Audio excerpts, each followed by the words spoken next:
पुढची बातमी आपण पाहूयात। मी काँग्रेस सोडणार नाही, रवी राणा आणि नवनीत राणांना भाजप फेकून देईल। यशोमती ठाकूर यांनी आता रवी राणा यांना प्रत्युत्तर दिलेलं आहे।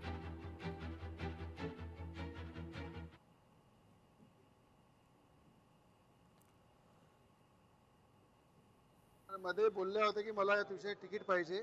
इलेक्शनच्या आधी सुद्धा त्या अनेकदा देवेंद्र फडणवीस साहेबांना भेटल्या की दिवसाची भाजपची तिकीट मिळत असेल तर मी भाजपमध्ये यायला तयार आहे। पण तेव्हा राजेश वानखेडे आमचे उमेदवार पक्के झाले होते, म्हणून थोड्याशा ते सटकलं।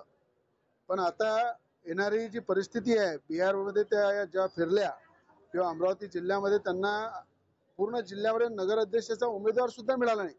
सगळे उमेदवार मुस्लिम आहे। मुस्लिम उमेदवार शोधू त्यांना काँग्रेसवर लढावं लागून आलं। अशी परिस्थिती काँग्रेसची झालेली आहे आणि येणाऱ्या 6 महिन्यामध्ये काळ्या दगडावरची पांढरी रेघ आहे की यशोमतीताई ठाकूर या भाजपमध्ये दिसतील। तुम्ही जी गुंडागर्दी दादागिरी करतायत हे लोकांना अजिबात आवडत नाहीये।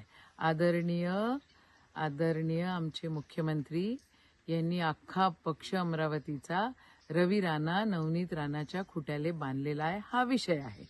आता तुम्ही म्हटला काळ्या दगडावरची पांढरी रेष, मी म्हटलो पांढऱ्या दगडावरची काळी रेष अशी आहे की जेव्हा भाजपचा तुमचा उपयोग संपून जाईल तेव्हा भाजप तुम्हालाच फेकटून देणार आहे। लोकशाही मराठी ऐका, पहा, जागरूक रहा।